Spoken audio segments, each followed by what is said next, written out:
नमस्कार, सुप्रभातम। आप देख रहे हैं राष्ट्र प्रथम, मैं हूं जिगर। हमारा उद्देश्य है राष्ट्र से स्नेह, राष्ट्र का सम्मान। नजर करते हैं हेडलाइन पर। नवरात्रि से प्रधानमंत्री नरेंद्र मोदी का गहरा नाता। नवरात्रि के दौरान 19-30 सितंबर को प्रधानमंत्री गुजरात दौरे पर रहेंगे। नवरात्र में पीएम मोदी देंगे मेट्रो रेल की सौगात। राजद नेता के बयान पर महागठबंधन में दरार, जेडीयू की दो टूक सामने आई।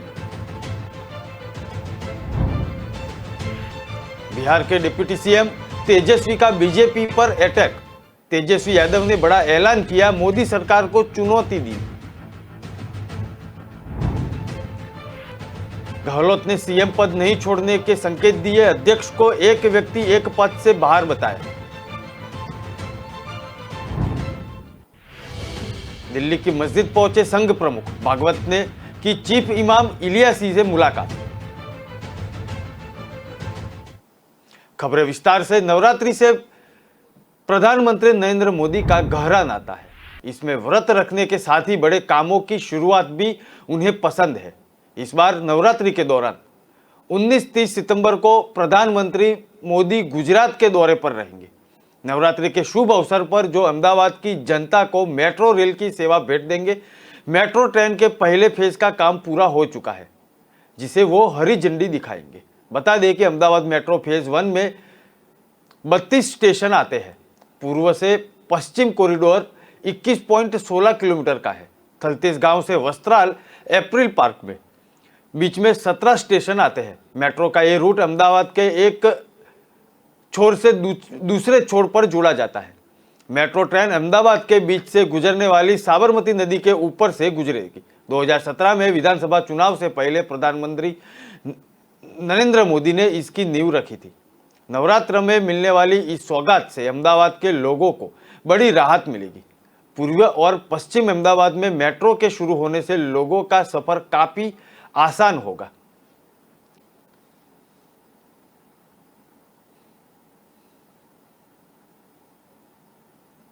बिहार में महागठबंधन सरकार बने अभी कुछ दिन बीते हैं, लेकिन दरार शुरू हो चुकी है। राजद नेता शिवानंद तिवारी ने नीतीश कुमार को सलाह दी कि वह अब आश्रम खोल ले और सीएम की कुर्सी तेजस्वी यादव को सौंप दे। पटना में राजद कार्यालय में आयोजित एक कार्यक्रम में तिवारी ने यह बात बताई। यह कहकर महागठबंधन में बखेड़ा खड़ा कर दिया। तिवारी ने कहा कि नीतीश कुमार को 2025 में कुर्सी छोड़ देनी चाहिए।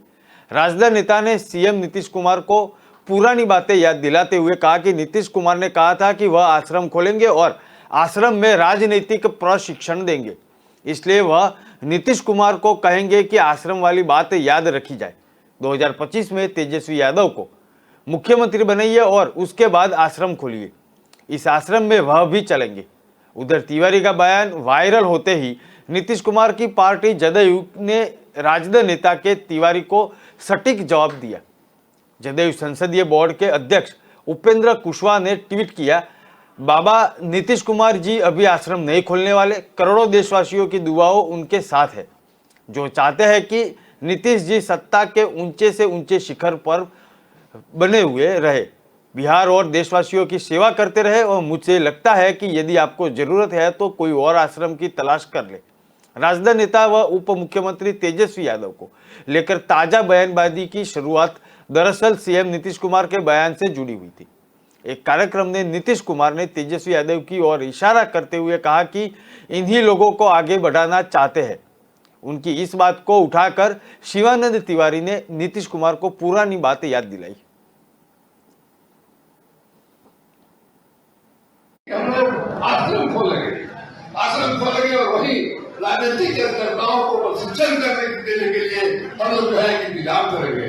तो हम नीतीश जी को कहेंगे कि भाई वो आश्रम खोलने वाला भी याद रखिएगा। 2025 में मुख्यमंत्री बनवाइए तेजस्वी को, उसके बाद आश्रम खोलिए, हम भी उस आश्रम में आपके साथ रहेंगे। आरजेडी की राज्य परिषद की बैठक में तेजस्वी यादव ने बड़ा ऐलान किया और कहा कि दिल्ली में पार्टी का खुला अधिवेशन होगा और दिल्ली की सरकार को चुनौती दी जाएगी। उन्होंने कार्यकर्ताओं से दिल्ली चलने की अपील की। बिहार के उप मुख्यमंत्री तेजस्वी यादव ने राष्ट्रीय जनता दल के राज्य परिषद की बैठक में शामिल जिलों के पदाधिकारियों, विधायकों व सांसदों और पूर्व विधायकों व पूर्व सांसदों को संबोधित करते हुए कहा कि 2024 में लोकसभा चुनाव में बिहार में सभी 40 सीटों पर भाजपा को पटक दी। तेजस्वी ने कहा कि अभी से चुनाव की तैयारी शुरू कर दे, अपने संगठन को मजबूत करे। जो लड़ेगा वो जीतेगा, जो डरेगा वो हारेगा। हमने डरना छोड़ दिया है। हमने लड़कर सरकार बनाई थी और भाजपा को सरकार से बाहर का रास्ता दिखाया था। भाजपा बड़का झूठा पार्टी है और अकेले पड़ गई है। उन्होंने राजद को एकजुट रहने की बात भी कही। अपने संकल्प को दोहराते हुए कहा कि राजद देश की पहली पार्टी है जिसने संगठन में हर वर्ग का प्रतिनिधित्व दिया है, आरक्षण देने का फैसला भी किया है। तेजस्वी ने पार्टी नेताओं को जिम्मेदारी का एहसास कराते हुए कहा कि महागठबंधन की सरकार बनने के बाद भाजपा वालों का कोई पता नहीं रहेगा। सरकार में हमारी भूमिका जितनी है उतनी भूमिका कार्यकर्ताओं की भी रहेगी। राजद ने लड़ाई लड़ी और हम जीते हैं। बिहार में एक बार फिर से महागठबंधन की सरकार बनी है। हम 7 दल एक साथ है। जुट की पार्टी भाजपा एक तरफ खड़ी है। महागठबंधन की सरकार बनाने से पूरे देश में एक बड़ा संदेश गया है।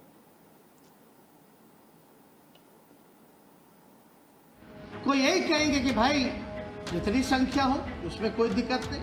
पार्टी ने निर्णय लिया, राष्ट्रीय अध्यक्ष जी ने, कि इस बार ओपन अधिवेशन जो होगा वो दिल्ली से किया जाएगा, वहां ललकारा जाएगा। और हम सब लोग को यही कहेंगे कि भाई जितनी संख्या हो उसमें कोई दिक्कत नहीं, लेकिन पार्टी है तो पार्टी तो लिमिटेड ही इंतजाम कर सकती है। जो लोग सक्षम लोग हैं वो लोग भी व्यवस्था करा लें। और चलिए 10 तारीख को कालकटोरा मैदान में हम लोग ताल ठोका जाए और सभी विपक्ष के लोगों को संदेश दिया जाए कि भाई एकजुट होइए, एकजुट हो करके फिरका प्रस्त शक्तियों को जो है बाहर कीजिए। ये आरएसएस का एजेंडा नहीं, हमको संविधान चाहिए, हमको जो है लोकतंत्र चाहिए। ये बर्बाद करने में लोग लगे। अब आप बताइए कि लालू जी से तो डरता है सबसे ज्यादा भाजपा वाला। अब बताइए, अब मेरा भी उम्र क्या है बताइए, मेरा बेल कैंसिलेशन में लोग चले गए। बोलता है कि प्रेस कॉन्फ्रेंस करके धमकी दे रहा था। खैर ये सब बात तो हम यहाँ नहीं कहेंगे, कोर्ट का मसला है। तो इन लोगों का देख लीजिए क्या हालत है भाई, क्या हो रहा है। जो लड़ रहा है उसको डराने का कोशिश किया जा रहा है। और एक बात स्पष्ट है, हमारे मन में कोई लालच नहीं है। आगे क्या होगा नहीं होगा ये तो सब जनता पे निर्भर करता है। लेकिन हम लोगों का, मुख्यमंत्री जी का, लालू जी का एकमात्र लक्ष्य है कि 2024 में हम लोगों को जीतना है। वो लड़ाई आप जीत गए तो सब कुछ ठीक हो जाएगा। सब कुछ, जितना परेशानी जगदा बाबू बता रहे थे, सारे परेशानियों का हल हो जाएगा जब भाजपा देश से बाहर। मुख्यमंत्री अशोक गहलोत ने कांग्रेस अध्यक्ष को एक व्यक्ति एक पद के फॉर्मूले से बाहर बताया। उन्होंने इलेक्टेड पोस्ट होने के आधार पर इसे एक व्यक्ति एक पद फॉर्मूले से अलग रखने का तर्क दिया। गहलोत ने कहा कि प्रस्ताव हमने पास किया है। जहां नॉमिनेट होते हैं वहां 2 पद होते हैं। जहां कोई हाईकमान नॉमिनेट करती है तो वो 2 पद कहलाते हैं। गहलोत दिल्ली में मीडिया से बातचीत कर रहे थे। ये चुनाव तो सबके लिए ओपन है, इसमें कोई भी खड़ा हो सकता है। 9000 में से कोई भी व्यक्ति यह चुनाव लड़ सकता है, वो चाहे एमपी हो, एमएलए हो या मंत्री या मुख्यमंत्री हो। कल कोई कह देगा कि राज्य का मंत्री की मैं खड़ा होना चाहता हूं तो वो हो सकता है, वो मंत्री भी रह सकता है और कांग्रेस अध्यक्ष भी बन सकता है। गहलोत ने कहा, मुख्यमंत्री मैं आज हूं, वो जिम्मेदारी निभा रहा हूं और निभाता रहूंगा। मुझे कांग्रेस की सेवा करनी है जहां मेरा उपयोग है। राजस्थान में है या दिल्ली में है, जहां भी होगा मैं तैयार रहूंगा, क्योंकि पार्टी ने मुझे सब कुछ दिया हुआ है। अब मेरे लिए पद बहुत बड़ी बात नहीं है। अगर मेरा बस चले तो मैं पद लूंगा ही नहीं। मैं राहुल गांधी के साथ इस यात्रा में शामिल हो जाऊंगा और देश के अंदर जो हालात है, जो चिंता देश कर रहा है, संविधान की धज्जियां उड़ रही है, लोकतंत्र खतरे के अंदर है, ये हमें मानना चाहिए। जहाँ मुझे जिम्मेदारी दी गई है, आज मुख्यमंत्री हूँ, वो जिम्मेदारी मैं निभा रहा हूँ, निभाता रहूँगा मैं। मतलब मेरे ऊपर है कि भाई मुझे कांग्रेस की सेवा करनी है। क्या मेरा उपयोग है, राजस्थान में है, दिल्ली में है, क्या भी होगा मैं तैयार रहूँगा, क्योंकि मैंने पार्टी में सब कुछ दिया। अब मेरे लिए पद बहुत बड़ी बात नहीं। अब तो मेरे लिए यह है कि अगर मेरा बस चले तो मैं कोई पद लूँ ही नहीं। मैं राहुल गांधी के साथ में यात्रा में शामिल हूँ। जो हालात देश के अंदर है, जो चिंता देश कर रहा है, संविधान की धज्जियाँ उड़ रही है, लोकतंत्र खतरे के अंदर है, ये मानना चाहिए। पूरे देश को बर्बाद करके रख रहे लोग, अब हमारे लिए पद की क्या बात है? बिना पद की सब कुछ कर सकते हैं सर। इसलिए आज अगर मान लो जानकारी मेरी जरूरत है, मुख्यमंत्री के रूप में, अध्यक्ष के रूप में मैं मना नहीं कर सकता। ये मेरी धारणा। आपने कहा जो जिम्मेदारी दी जाएगी आप उसको निभाएंगे। अगर कहा जाएगा नामांकन भरने के लिए तो वो भी भरेंगे। लेकिन इसके साथ ही ये भी खबर आ रही है कि एक व्यक्ति एक पद जो आपके ही राज्य में रेजोल्यूशन पास किया गया था, तो क्या उस पर क्या उन्होंने पास किया है? एक नॉमिनेट होते हैं वो 2 पद होते हैं, या कोई हाईकमांड नॉमिनेट करती है 2 पद के बाद। ये चुनाव ओपन है सबके लिए। कांग्रेस अध्यक्ष चुनाव ओपन है, इसमें कोई भी खड़ा हो सकता है। ये तो जो 9,000 लोग हैं, 9,000 में से कोई भी व्यक्ति खड़ा हो सकता है, क्या वो MP है, MLA, मंत्री है, मुख्यमंत्री है। कल वो कहते हैं राज्य का मंत्री मैं खड़ा होना चाहता हूँ, तो वो हो सकता है, वो मंत्री भी रह सकता है और कांग्रेस अध्यक्ष। राष्ट्रीय स्वयंसेवक संघ के सरसंघ संचालक मोहन भागवत ने कल कस्तूरबा गांधी मार्ग वाली मस्जिद पहुंचकर डॉक्टर इमाम उमेर अहमद इलियासी सहित कई मुस्लिम धर्मगुरुओं और बुद्धिजीवियों से मुलाकात की। मोहन भागवत के साथ संघ प्रचारक इंद्रेश कुमार भी मौजूद थे। राष्ट्रीय स्वयंसेवक संघ प्रमुख मोहन भागवत की मुस्लिम धर्मगुरुओं और बुद्धिजीवियों से मुलाकात और संवाद अनायास नहीं है। यह संघ की उस अहम रणनीति का हिस्सा है जिसमें वह मुस्लिम और ईसाइयों से संवाद बढ़ाने पर जोर दे रहे हैं, ताकि धर्म आधारित गलतफहमियां, दूरियां और संवादहीनता को दूर किया जाए। राष्ट्र निर्माण में उनकी व्यापक सहभागिता सुनिश्चित करने जा सके, साथ ही में संगठन की पहचान को अंतर्राष्ट्रीय स्तर पर मजबूत किया जा सके। संघ का यह प्रयास खुद के उस सोच के दायरे में है जिसमें वह हिंदुस्तान में रहने वाले सभी लोगों को हिंदू मानते हैं। इसी नीति को मूर्त रूप देने के लिए संगठन के भीतर 4 सदस्यीय समिति बनाई गई है और इसका दायित्व सह कार्यवाहक डॉक्टर कृष्ण गोपाल व डॉक्टर मनमोहन वैद्य के साथ ही अखिल भारतीय संपर्क प्रमुख रामलाल और वरिष्ठ प्रचारक इंद्रेश कुमार को सौंपा गया है। संघ की ओर से यह कोशिश ऐसे वक्त में हो रही है जब विपक्षी दलों के राष्ट्रीय नेता उस पर सर्वाधिक आक्रामक और आरोप लगाने का कोई मौका नहीं छोड़ रहे। इसलिए बेफिक्र वह अपने प्रयासों में जुटा हुआ है। हाल के दिनों में इस तरह की बैठकें और मुस्लिम धर्मगुरुओं और बुद्धिजीवियों की संघ प्रमुख से मुलाकातें बढ़ी है। विशेष बात यह है कि संघ का यह अभिनव प्रयास उसके शताब्दी वर्ष 2024 तक संघ कार्य देश के 1 लाख स्थानों तक पहुंचाने के लक्ष्य के बीच है। ज्ञात हो कि संघ कार्य अभी देश के 60,000 से करीब स्थानों पर ही है और संघ का जो पूर्वोत्तर के कुछ राज्यों और कश्मीर जैसे राज्य में भी है, जहां ईसाई व मुस्लिम समुदाय बहुसंख्यक लोगों भी शामिल है।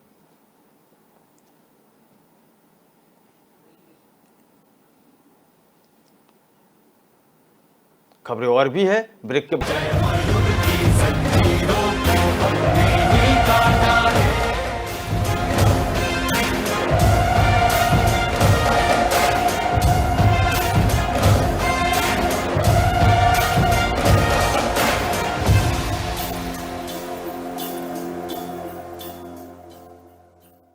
दिल का परिंदा उड़ चला, अंदाज अपना मन चला, खुद की तो सुन ले, जी भर के जी ले, रुक जाना तू अब ठहर।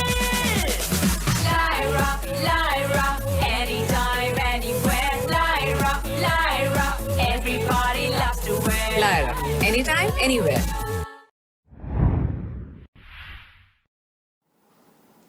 सेंट्रल ब्यूरो ऑफ इन्वेस्टिगेशन ने बुधवार को एबीजी सीपीआर लिमिटेड के फाउंडर चेयरमैन ऋषि कमलेश अग्रवाल को गिरफ्तार कर लिया गया है।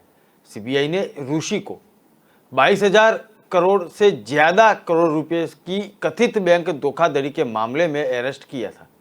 सीबीआई ने इंडियन पिनल कोड और प्रिवेंशन ऑफ करप्शन एक्ट के तहत आपराधिक साजिश, धोखाधड़ी और आधिकारिक पद से दुरुपयोग के कथित आरोप के लिए कंपनी के पूर्व चेयरमैन अग्रवाल और अन्य मामला दर्ज किया था। कंपनी को आईसीआईसीआई बैंक के नेतृत्व में 28 बैंकों और फाइनेंशियल इंडस्ट्रीज से क्रेडिट फैसिलिटी मिली थी। शिपिंग कंपनी पर आईसीआईसीआई बैंक का 7,000 करोड़ रुपए, एसबीआई का 2,900 करोड़ रुपए से अधिक और आईडीबीआई बैंक का 3,500 करोड़ रुपए और बैंक ऑफ बड़ौदा का 1,500 करोड़ रुपए के आसपास का घोटाला सामने आया था। सीबीआई ऑफिसर्स ने कहा था कि पैसों का इस्तेमाल बैंकों द्वारा जारी किए गए उद्देश्यों के अलावा अन्य चीजों के लिए भी किया गया है। जुलाई 2016 में लोन अकाउंट को नॉन परफॉर्मिंग एसेट में फ्रॉड डिक्लेयर किया गया था।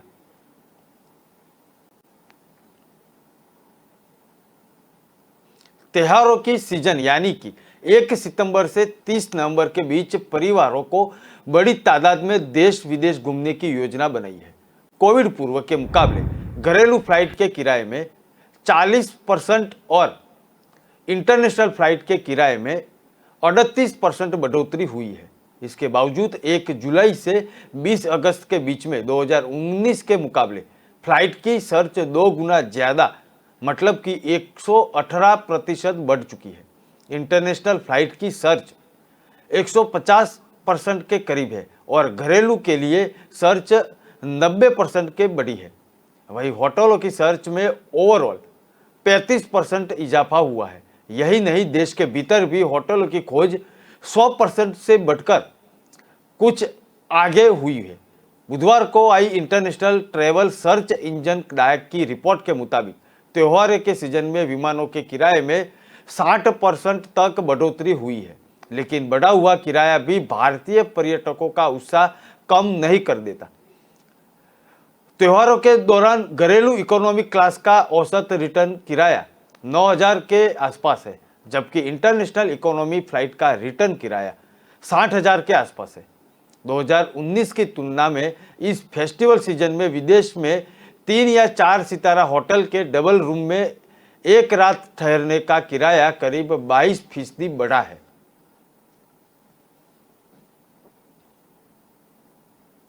आईटी कंपनी विप्रो ने अपने 300 वर्कर्स को बगैर नोटिस दिए नौकरी से निकाल दिया। कंपनी के एग्जीक्यूटिव चेयरमैन ऋषभ प्रेमजी ने कहा कि ये वर्कर विप्रो के साथ विरोधी कंपनी में भी काम कर रहे थे।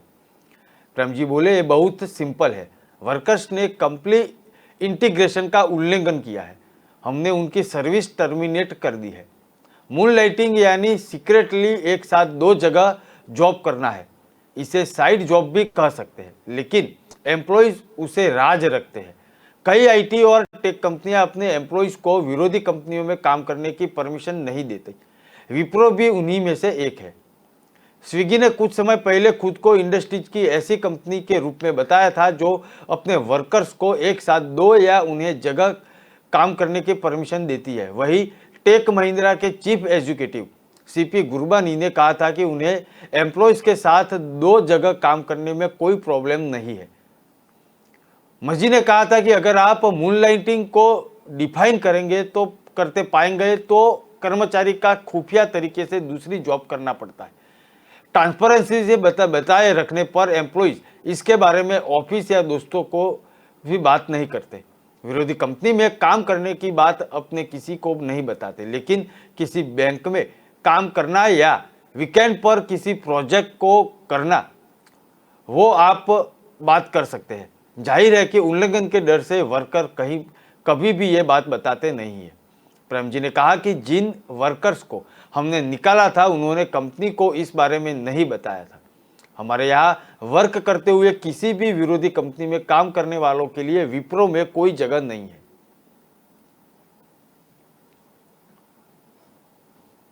उद्धव ठाकरे ने सीएम एकनाथ शिंदे से एक कार्यक्रम में पूछा। सीएम एकनाथ शिंदे आज दिल्ली में फिर मुजरा करने के लिए गए हैं।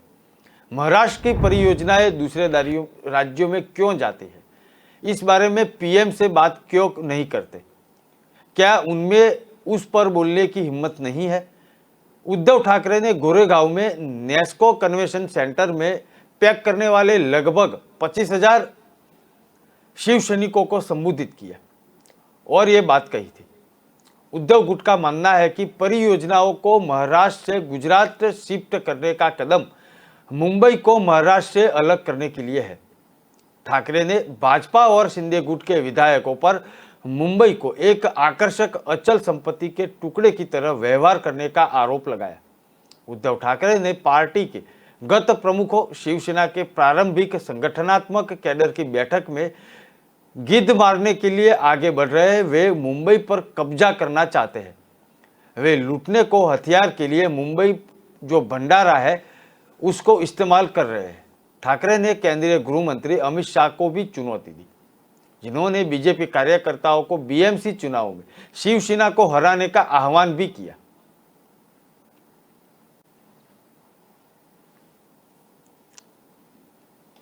निवडणूक आहे असं समजून लढा. कारण मला आठवत आहे आशा भोसले आशाताईंचा एक इंटरव्ह्यू, एक मुलाखत मी पाहिलेली आणि त्या मुलाखतीमध्ये आशाताईंना विचारलं होतं की त्यांचं एक गाणं खूप लोकप्रिय झालेलं आहे. काही नवीन नाही आहे. आशाताईंचं, लताबाईंचं गाणं लोकप्रिय होणे काही नवीन गोष्ट नाही सांगत तुम्हाला. पण त्यांना प्रश्न विचारण्यात आला की आशाताई, इतक्या वर्षानंतर सुद्धा तुमची गाणी लोकप्रिय होत आहेत, ह्याचं रहस्य काय? आणि आशाताईंनी काय उत्तर दिलं हे फार महत्त्वाचं आहे. हे लक्षात घ्या आणि त्याप्रमाणे कामाला लागा. आशाताईंनी सांगितलं की मी आजपर्यंत किती गाणी गायली माझ्या लक्षात नाही, पण आज सुद्धा याही वयामध्ये जे गाणं माझ्यासमोर येतं ते माझ्या आयुष्यातलं पहिलं गाणं आहे, म्हणून मी मेहनत करते, म्हणून ते लोकांना आवडतं. तशीच ही आपल्या आयुष्यातली पहिली निवडणूक आहे. असं समजा आज आमच्याकडे काही नाहीये. महापालिका तर आता बरखास्त झालेली आहे, नगरसेवक नाही आहेत. जे गेलेले आमदार ते आपले गेल्या निवडणुकीतच पडलेले आहेत, गेलेले खासदार गेल्या निवडणुकीतच पडले आहेत. तिकडे आपल्याला भगवा लावायचा आहे, नव्याने भगवा लावायचा आहे. लागा कामाला. आम्ही मिंदे, आता आम्ही बाळासाहेबांचे सगळे खंदे लढवई आहोत. आम्ही मंदे नाहीये. मिंदेपणा कोणी केला? सरकार बनवण्यासाठी काँग्रेस राष्ट्रवादी बरोबर कोण गेलं? हे सगळा महाराष्ट्र आणि देश बघतोय. त्याचबरोबर सांगितलं अबा आम्ही आता आसमान दाखवू. कोणाला? आम्हाला. बाळासाहेबांच्या शिवसैनिकांना आसमान दाखवायची वेळ तुम्हाला येणारच नाही, कारण तुम्हाला आसमान 3 महिन्यापूर्वी आम्ही दाखवलेलं आहे. 3 महीना पहला आसमान दिखा दिया है, दिखाया है ना.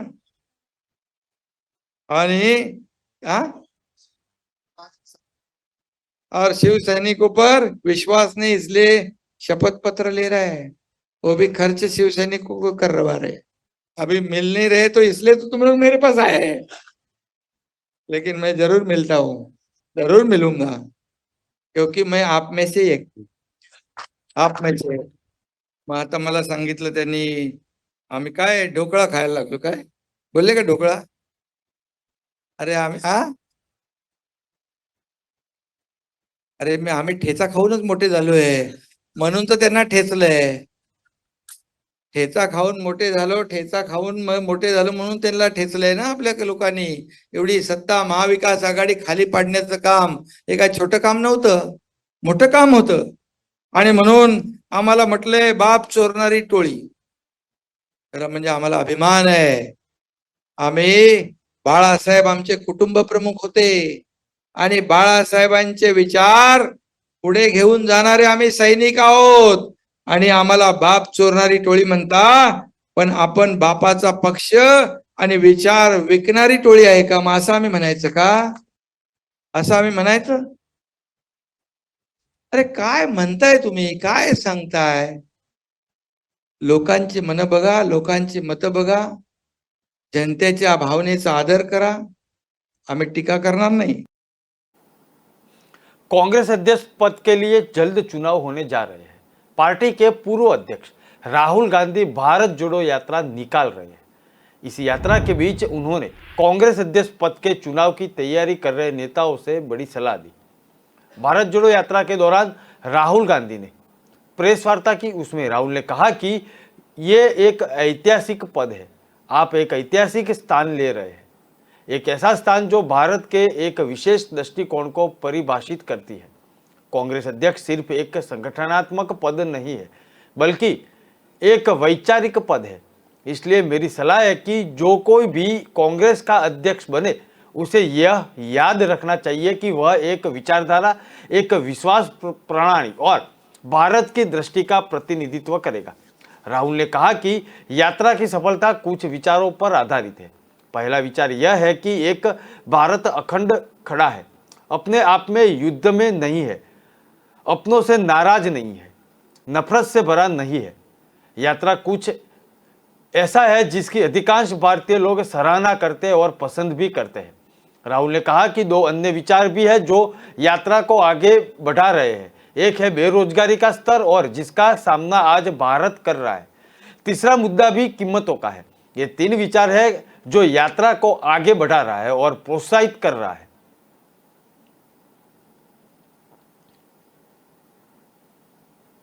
To you is, what is the one piece of advice you would give to those who want to contest for the office of Congress President? One piece of advice, that you are taking on a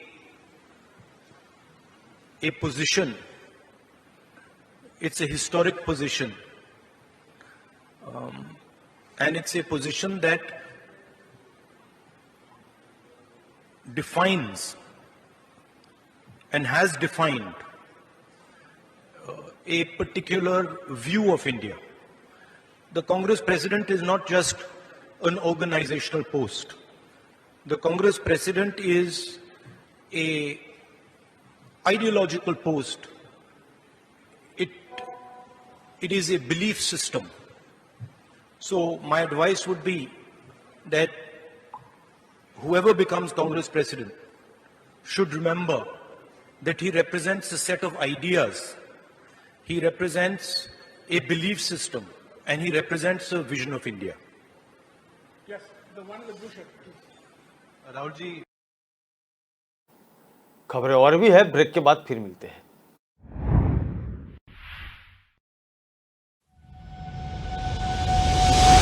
लहरों से डरकर नौका पार नहीं होती, कोशिश करने वालों की कभी हार नहीं होती। नन्ही चींटी जब दाना लेकर चलती है, चढ़ती दीवारों पर 100 बार फिसलती है। मन का विश्वास रगों में साहस भरता है, चढ़कर गिरना, गिरकर चढ़ना न अखरता है। आखिर उसकी मेहनत बेकार नहीं होती, कोशिश करने वालों की कभी हार नहीं होती। डुबकी या सिंधु में गोताखोर लगाता है, जा जाकर खाली हाथ लौट कर आता है। मिलते नहीं सहज ही मोती गहरे पानी में, बढ़ता 2 गुना उत्साह इसी हैरानी में। मुट्ठी उसकी खाली हर बार नहीं होती, कोशिश करने वालों की कभी हार नहीं होती।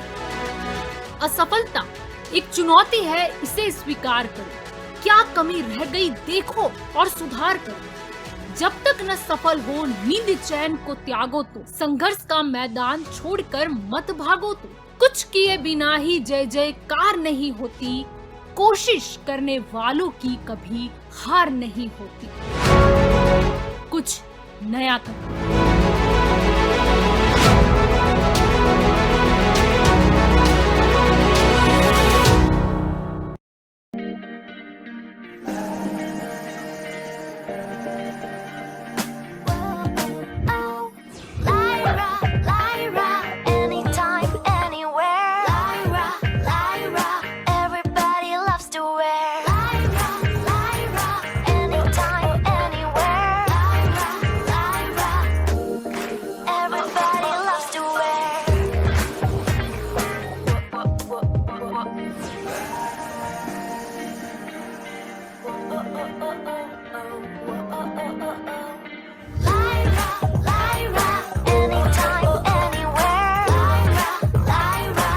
My life My Lyra.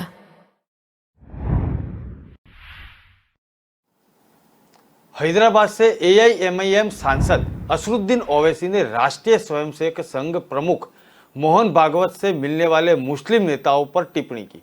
उन्होंने कहा कि राष्ट्रीय स्वयंसेवक संघ प्रमुख मोहन भागवत से मिलने वाले मुस्लिम नेता कूलिंग है और उनका जमीनी हकीकत से कोई लेना देना नहीं है। ऑल इंडिया मजलिस ए इस्तेदाउल मुस्लिमीन के प्रमुख ने कहा कि RSS बीजेपी का वैचारिक गुरु है। इन पांचों में मुस्लिम नेताओं ने, जिसमें पूर्व मुख्य चुनाव आयुक्त SY कुरैशी, दिल्ली के पूर्व उपराज्यपाल नजीब जंग, अलीगढ़ मुस्लिम विश्वविद्यालय के पूर्व चांसलर लेफ्टिनेंट जनरल जमीर शाह और पूर्व सांसद शाहिद सिद्दीकी की और व्यवसायी सईद शेरवानी शामिल थे। ओवैसी ने कहा कि यह अभिजात वर्ग है जो सोचता है कि बहुत जानकार है, लेकिन उसका जमीनी वास्तविक साथ कोई संपर्क नहीं है। वे आराम से रह रहे और RSS प्रमुख से मिलते हैं, हालांकि यह उनका लोकतांत्रिक अधिकार है। बता दें कि RSS प्रमुख अभूतपूर्व रूप से मुस्लिम नेताओं से मिलते रहे हैं। आज उन्होंने अखिल भारतीय इमाम संगठन के मुख्य मौलवी उमर इलियासी से दिल्ली के एक मध्य मस्जिद से मुलाकात की थी। इन्हें बंद दरवाजे की बैठक के रूप में वर्णित किया गया, जो 1 घंटे से अधिक समय तक चली थी। उन्होंने कहा कि भागवत के कुछ ऐसे बिंदु साझा किए जो उनके लिए विशेष रूप से चिंतित करने वाले थे। उन्होंने कहा कि एक गौहत्या थी जो हिंदुओं को परेशान करती है। कुरैशी ने कहा कि इसलिए हमने कहा कि यह देश भर में व्यवहारिक रूप से प्रतिबंधित है। मुसलमान कानून का पालन करने वाले हैं और अगर कोई उसका उल्लंघन करता है तो ये बहुत बड़ी गलती है और इससे सजा मिलनी चाहिए।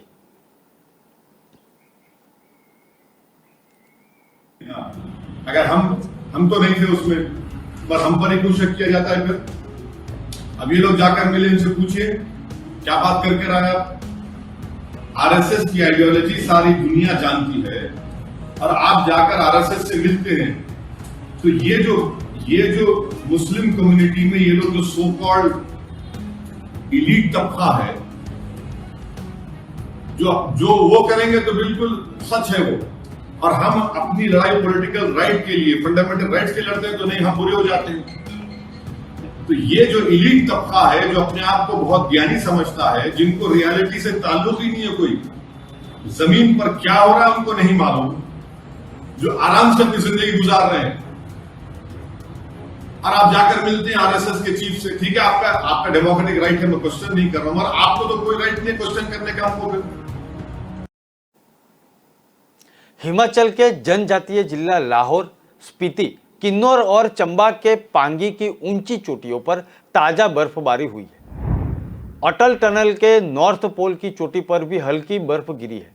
लाहौर घाटी के 12 चल्लाचा टॉप पर 3 इंच से ज्यादा बर्फबारी दर्ज हुई है। इससे मनाली लेह नेशनल हाईवे दूसरे दिन भी वाहनों की आवाजाही से बंद था। राजधानी शिमला समेत प्रदेश के कई क्षेत्रों में आज सुबह से बारिश हो रही है। इससे तापमान में भी हल्की गिरावट दर्ज की गई है। खास कर ऊंचाई वाले इलाकों में इसे सर्दी का एहसास होना शुरू हो चुका है। न्यूनतम तापमान गिरकर 5.9 डिग्री सेल्सियस पहुंच चुका है, जो सामान्य से 2.1 डिग्री कम है। बीते 24 घंटों के दौरान सोलन में सबसे ज्यादा 50 मिलीमीटर बारिश रिकॉर्ड की गई थी। श्री रेणुका जिले में 40 मिलीमीटर, नाहमा में 37 मिलीमीटर और कांगड़ा में 27 मिलीमीटर और शिमला में 31.2 मिलीमीटर बर्फबारी हुई है। मौसम विभाग ने कहा है कि प्रदेश में अगले 28 सितंबर तक मौसम खराब रहेगा। इस दौरान कुछ क्षेत्रों में तेज बारिश भी हो सकती है। खास कर 24 और 25 सितंबर को कुल्लू के लिए रेड अलर्ट जारी किया गया है।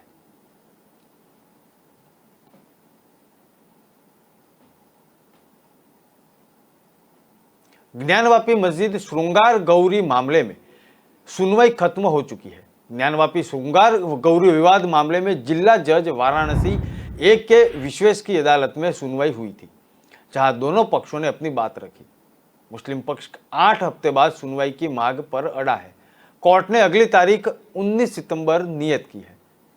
सुनवाई से पहले ज्ञानवापी मामले में वादी महिलाएं अपने जिला जज कोर्ट पहुंची थी। ज्ञानवापी श्रृंगार गौरी मामले में जिला जज की अदालत में अंजुमन इत जामिया मजादिद कमेटी की मांग खारिज होने के बाद पहली बार सुनवाई हुई। बता दें कि जिला जज ने इस मुकदमे को सुनवाई योग्य करार दिया था। इसके बाद अंजुमन की ओर से आवेदन भी आया था। ऐसे में इन आवेदन पर सुनवाई के बाद अदालत की ओर से आदेश दिया जाता है। जिला जज ने कहा कि 12 सितंबर 2022 को अंजुमन मसाजिदिया कमेटी की मांग थी, जो खारिज करते हुए कहा था कि श्रृंगार गौरी केस सुनवाई योग्य है। साथ ही में सुनवाई की तिथि गुरुवार को थी, लेकिन आदेश उन्हें मिला था और उस दिन लोगों ने पक्षकार बनने के लिए ऑर्डर 1 रूल 10 के तहत आवेदन दिया था। उस पर सुनवाई होने के साथ ही श्रृंगार गौरी मामले में वादे बिंदु भी तय किए गए। संबंधित पक्षकार जवाबदेही भी दाखिल करेंगे।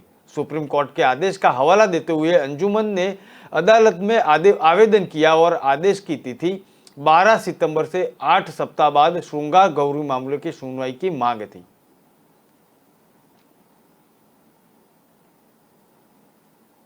एप्लीकेशंस तो करीब 150 के करीब आई हैं, 150 एप्लीकेशंस आई हैं, पर हमारी कोशिश यही रहेगी, क्योंकि सारी एप्लीकेशंस अगर आएंगी तो कभी केस डिसाइड ही नहीं हो पाएगा, बहुत डिफ़िकल्टीज़ पड़ेंगी।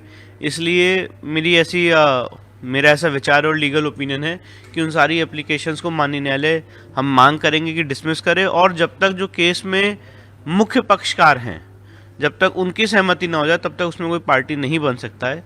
इसलिए मुझे ऐसा लगता है कि जो हमारे लीगल आर्ग्यूमेंट्स हम कोर्ट के सामने रखेंगे। मुस्लिम पक्ष ने 8 हफ्ते का समय मांगा है, हमने कोई समय नहीं मांगा है। हमने तो सिर्फ सुप्रीम कोर्ट के आदेश को तो कोर्ट के सामने रखा है कि इसमें ही लिखा हुआ है कि 8 हफ्ते का समय दिया जाए। हमने सिर्फ इतना ही कहा है, हमने कोई समय नहीं मांगा है।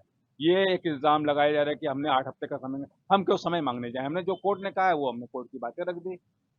सर्वोच्च न्यायालय का आदेश है, हमने आदेश की उतनी जो पैरा 4 में जो लिखा हुआ हमने पैरा 4 को बस पढ़ा दिया। हाँ, सुनवाई होने के बाद कोर्ट के ऊपर ही डिसीजन आता है कि कोर्ट क्या व्यू लेती है। उसके लिए हमारी उसकी एप्लीकेशन हमारी ऑलरेडी है, उसका एप्लीकेशन नंबर 80G, और उसमें हमने यही मांग की है कि जो तहखाने जहाँ पे शिवलिंग मिला है उसके नीचे का जो पोर्शन है जहाँ पे दीवारें आर्टिफिशियल वॉल्स हैं उसको खोलने की हम मांग करेंगे। और ये कहेंगे क्योंकि अभी शिवलिंग का अर्घा मिलना बाकी है और ये कह रहे हैं कि फाउंटेन है, हम कह रहे हैं कि शिवलिंग है, तो जांच तो होनी चाहिए ना कि नीचे फाउंटेन है तो अगर चल कैसे रहा था।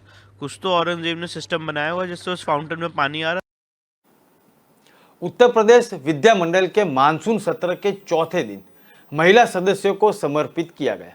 मानसून सत्र के चौथे दिन विधानसभा को मुख्यमंत्री योगी आदित्यनाथ ने संबोधित किया। सदन में 50 से ज्यादा महिला विधायकों ने अपनी बात रखने का मौका दिया गया था।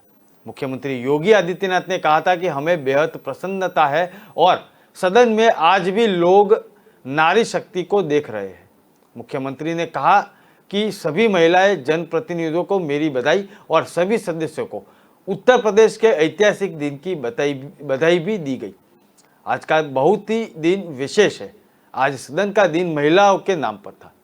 मुख्यमंत्री योगी आदित्यनाथ ने कहा कि मां के समान किसी के पास भी कोई छाया सहारा नहीं होता है। मां के प्रति यह भाव हर नागरिक में होना चाहिए। मुख्यमंत्री ने कहा कि प्रदेश के सदन में नारी सम्मान का यह काफी पहले से ही होना चाहिए था। आज तो सदन में नारी शक्ति अद्भुत नजारा देखने को हमको मिल रहा है। सीएम योगी आदित्यनाथ ने कहा कि भारत में महिला पुरुष दोनों को समान अधिकार मिला है। हम सभी को पता है कि मातृशक्ति से सब कुछ संभव है। देश की आजादी के बाद महिलाओं के हक में काम हुए हैं। झांसी की रानी पर पूरा उत्तर प्रदेश गर्व करता है। मुख्यमंत्री ने कहा था कि हम सब आभारी है कि देश का सबसे बड़ा विधान मंडल एक नया इतिहास को बनाने के लिए अग्रसर है। आजादी के 75 वर्ष के बाद आधी आबादी अपनी आवाज को सदन में माध्यम से प्रदेश की 25 करोड़ जनता तक पहुंचेगी। इसके साथ ही प्रदेश की समस्याओं और उपलब्धियों को लेकर सामाजिक महत्वपूर्ण मुद्दों को इन सदन में रखने पर उन्हें अवसर प्राप्त होगा। 56 में मुझे अपनी बात ध्यान आकृष्ट करने के लिए मैं आपका आभार व्यक्त करती हूँ। आज पूरा देश और खासकर हमारा प्रदेश महंगाई के दंश से ग्रसित है। पूरे देश में लगभग हमारी जो महंगाई दर है वो 7.56% और यूपी में इस देश की प्रतिशत से भी ऊपर 8.46% की महंगाई दर। मैं एक गृहिणी हूं अध्यक्ष जी, और सबसे पहले सबसे ज्यादा अगर असर महंगाई का कहीं पड़ा है तो रसोई में पड़ा। पूरी अर्थव्यवस्था घर की चरमरा चुकी। मैं कुछ आंकड़े आपके सामने किसी ने बहुत जरूरी बातचीत कर रही है तो लॉबी में जाकर कर ले प्लीज, यहाँ सुनने दीजिए। बताइए। 70 साल की सबसे ज्यादा महंगाई के दौर से ये देश और प्रदेश गुजर रहा है। आज अगर हम बात करें रसोई की तो साग सब्जी की महंगाई 13.23% बढ़ी है। सरसों का तेल जो 80 रुपए में था वो 200 रुपए के पार चला गया। दूध जितने पदार्थ है, दही हो, छाछ हो, उन सब पर आज कई गुना दाम उनका भी बढ़ गया। सबसे ज्यादा मुश्किल पौष्टिक भोजन बनाकर एक गृहिणी को अपने परिवार को स्वस्थ रखने की सबसे बड़ी चुनौती आज के समय में। और जो सबसे बड़ी समस्या है, उज्ज्वला योजना इस भारतीय जनता पार्टी की सबसे बड़ी योजना लेकर आए थे 2019 में। उस वक्त गैस सिलेंडर के दाम 400 रुपए थे, उस पर सब्सिडी देने की भी बात कही थी। पर जैसे ही 2019 का चुनाव समाप्त हुआ, मुझे याद है बड़ी बड़ी मीटिंगों में भारतीय जनता पार्टी के वरिष्ठ नेता कहते थे कि ये योजना इसलिए लाई गई है ताकि जो वर्षों से महिलाएं चूल्हे पे खाना बना रही है और जो आंसू उनके निकल रहे हैं उनको पोंछने के लिए ये योजना लाई। पर मैं आज पूछना चाहती हूँ, वो 400 रुपए का सिलेंडर जब भराती थी और आज जब वो 1000 से 1200 का सिलेंडर भरा रही है, तो जो खून के आंसू वो गृहिणी रो रही है उसको कौन पोंछे? उसका सीधा असर अगर पड़ रहा है तो हमारी रसोई की अर्थव्यवस्था पर पड़ रहा है। आज महिलाएं जिन्होंने सिलेंडर। अंतर्राष्ट्रीय बाजार में सोने की कीमतें अप्रैल 2020 के बाद सबसे निचले स्तर पर पहुंच चुकी है। इसका भाव 1663 औसत प्रति डॉलर रहा है, जो 2.5 साल पहले भी इसी स्तर पर था। बढ़ती ब्याज दरों से निवेशक भी अभी से सावधानी बरत रहे हैं। ये अब जरूरी चीजों पर खर्च करने की योजना बना रहे हैं। कॉर्पोरेट एडवाइजरी फर्म के निर्देश माइकल लैंगफोर्ड ने कहा कि सोने के लिए वर्तमान में बाजार फेडरल नीति के फैसले पर कारोबार कर रहा है। संभावित रूप से इसमें आगे और अस्थिरता रह सकती है। अमेरिकी फेडरल रिजर्व ने ब्याज दरों में इजाफा कर लिया, जिसका असर सोने की कीमत पर दिखेगा। HDFC सिक्योरिटीज के विश्लेषक तपन पटेल कहते हैं कि हमारा अनुमान है कि सोने का भाव आगे चलकर और नीचे जा सकता है और इसे $1640 औसत पर सपोर्ट मिल सकता है। घरेलू बाजार में गिरावट व विदेशी बाजारों में अमेरिकी मुद्रा के मजबूत होने से डॉलर के मुकाबले रुपया 25 पैसे टूटकर 80 के करीब पहुंच चुका है। सूत्रों ने कहा कि अमेरिकी फेडरल रिजर्व के नीतिगत फैसले का इंतजार है और इसके अलावा जोखिम उठाने से बचने के रवैये से और कच्चे तेल की कीमतों में तेजी के कारण भी रुपया प्रभावित हो सकता है।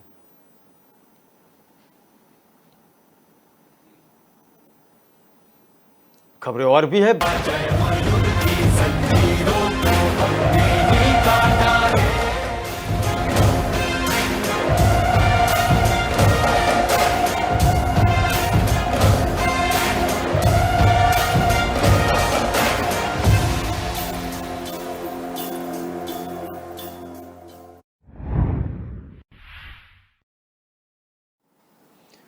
कर्नाटक में हिजाब बैन के खिलाफ याचिका पर सुप्रीम कोर्ट में एक बार फिर से सुनवाई हुई। सुनवाई के बाद सुप्रीम कोर्ट ने फैसले सुरक्षित रख लिया। सुनवाई के दौरान कर्नाटक सरकार की तरफ से एडवोकेट जनरल प्रभुलिंग नवदगी ने दलीलें पेश की। वहीं याचिकाकर्ता की तरफ से वरिष्ठ वकील सलमान खुर्शीद ने दलीलें पेश की। बता दें कि हिजाब बैन को चुनौती देने वाले याचिका को जस्टिस हेमंत गुप्ता और जस्टिस सुधांशु दुलिया की बेंच सुन रही है। बता दें कि कर्नाटक में हिजाब विवाद उस समय शुरू हुआ था जब उडुपी के एक सरकारी स्कूल में कुछ छात्राओं को हिजाब पहनकर कक्षा में जाने पर रोक लगा दी गई थी। इसे लेकर देश में कई हिस्से में काफी प्रदर्शन हुए थे। इसी दौरान 8 फरवरी को मांड्या में PES कॉलेज के अंदर भगवा शॉल पहनने के बाद लड़कों ने जय श्री राम के नारे भी लगाए थे, जिसके बाद विवाद और बढ़ गया था। नारे लगाती भीड़ के सामने 19 साल की मुस्कान खान ने भी नारे लगाए थे। इसके बाद मामला कर्नाटक हाईकोर्ट पहुंचा था।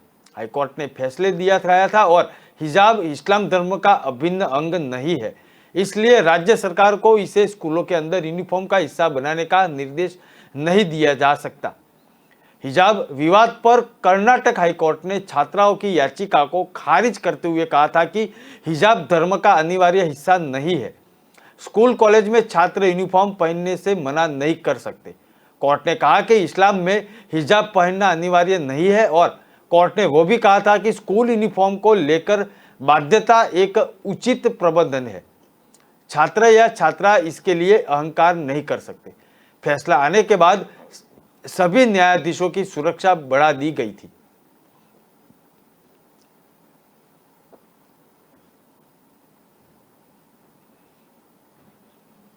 राजस्थान के बाद मध्य प्रदेश में भी लंपी वायरस का प्रकोप बढ़ रहा है। राज्य के करीब आधे जिलों में बीमारी की चपेट में आ चुके हैं। अब तक 100 से ज्यादा पशुओं की मौत हो चुकी है। प्रदेश सरकार भी इन्हें लेकर अलर्ट है। अधिकारियों के साथ समीक्षा बैठक करने के बाद शिवराज सिंह चौहान ने प्रदेश के पशुपालकों और गौपालकों को संबोधित किया। शिवराज सिंह ने कहा कि विश्व के कल्याण में चाहे गौवंशी हो या भैंसवंशी, हमारे इन पशुओं का कल्याण भी शामिल है। इसलिए आवश्यकता इस बात की है कि हम तत्काल रोग के लक्षण को पहचानें। लंपी वायरस के संक्रमित पशुओं में कई तरह के बदलाव आ सकते हैं। अगर आपके पशुओं में यह लक्षण दिख रहा है तो तत्काल उनका इलाज करवाएं।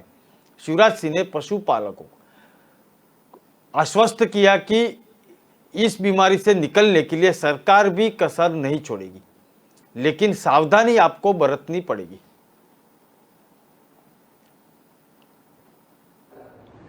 और पशुपालक बहनों और भाइयों, हमारे पशुधन पर लंपी वायरस बीमारी के रूप में एक गंभीर संकट आया है।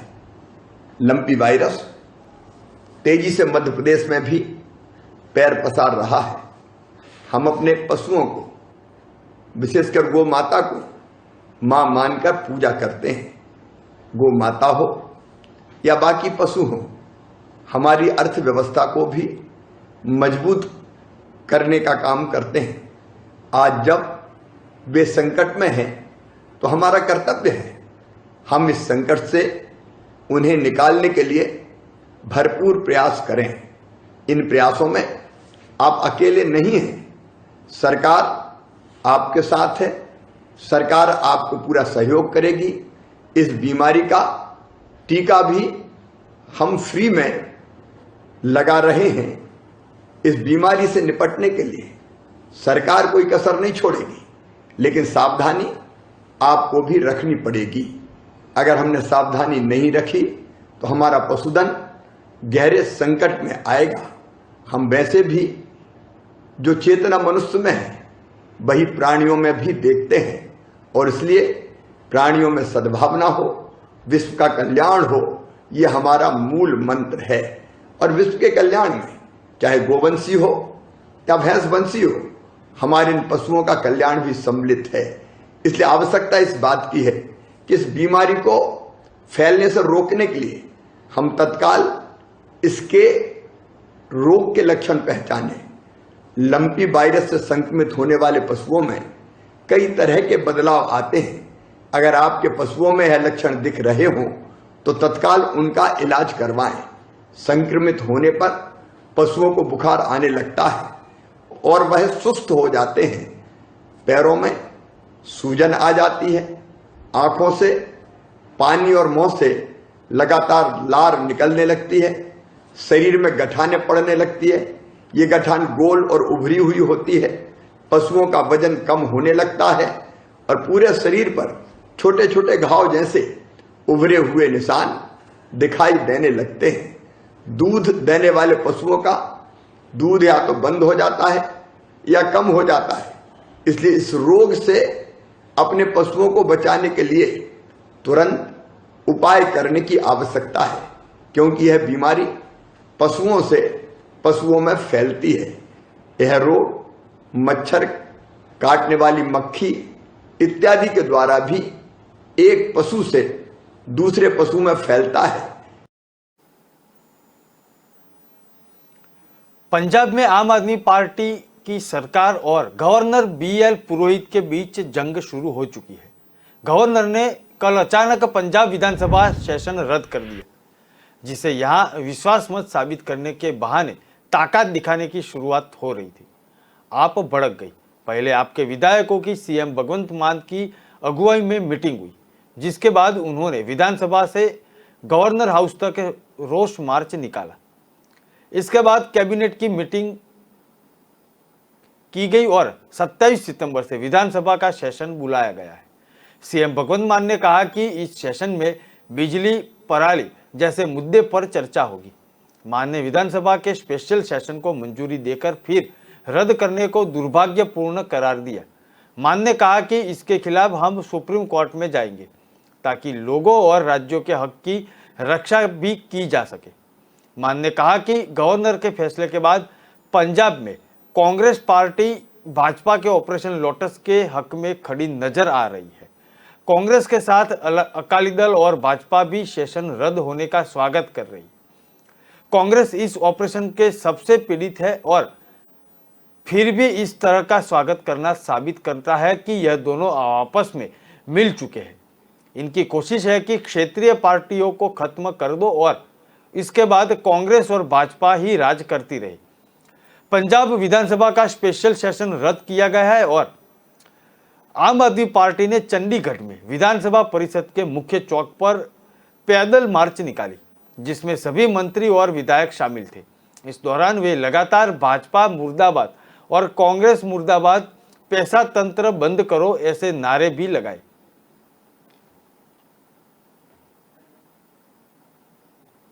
आतंकवादियों की कमर तोड़ने के लिए राष्ट्रीय जांच एजेंसी NIA और ईडी ने तमिलनाडु, केरल समेत 13 राज्यों में PFI के ठिकाने पर छापेमारी की।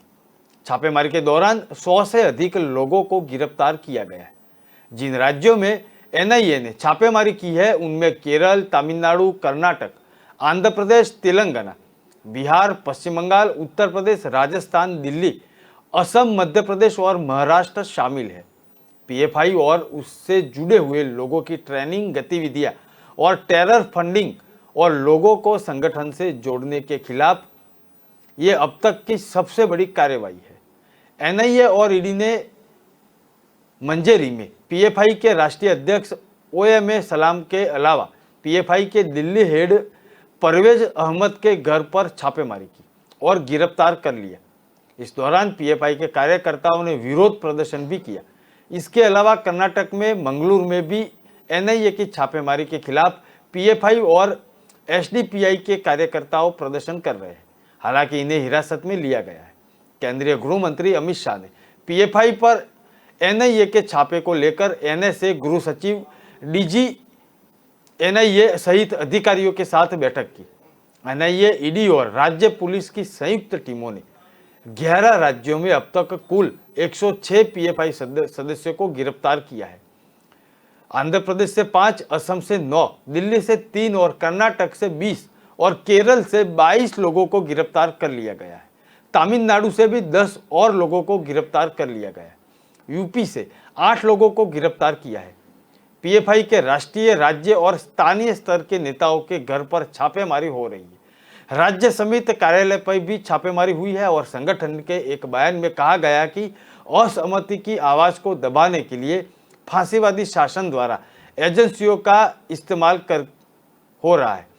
NIA के अधिकारी तमिलनाडु के popular front of India party पर कार्यालय पर छापेमारी की और 50 से ज्यादा सदस्यों के एनआईए की छापेमारी के खिलाफ पार्टी कार्यालय के बाहर प्रदर्शन हुआ था। अपना काम करता है, इस पर हमारी कोई टिप्पणी नहीं, लेकिन मैं ये जरूर कहूंगा पीएफआई आज एक आतंकवादी संगठन है जो भारत विरोधी काम करता है। पूर्णिया को उसने अपना सेंटर बनाया है, फुलवारी शरीफ में पकड़े गए, उसकी प्लानिंग आपने देखा सुना कि वो भारत को पहले ही मुस्लिम राष्ट्र बना देना चाहता 1947 के पहले। रूस यूक्रेन जंग पिछले 7 महीनों से जारी है। इस बीच रूस के राष्ट्रपति पुतिन ने 21 सितंबर को यूक्रेन के 4 इलाकों में 3 लाख रिजर्व सैनिक तैनात करने की घोषणा की थी। इसकी घोषणा के बाद ही देश भर में प्रदर्शन शुरू हो चुका है। पुलिस ने हजारों लोगों को हिरासत में लिया है। एक रिपोर्ट के मुताबिक कुछ शहरों में पुलिस और प्रदर्शनकारियों के बीच झड़प हो चुकी है और पुलिस ने लोगों को शांति बनाए रखने की बात की है। विस्तार से खबरें पढ़ने के लिए आप हमारे वेबसाइट का भी प्रयोग कर सकते हैं। हमारे वेब का पता है www.kalamkartavya.com। हमारी कलम ही हमारा कर्तव्य है। देश दुनिया की खबरों को आप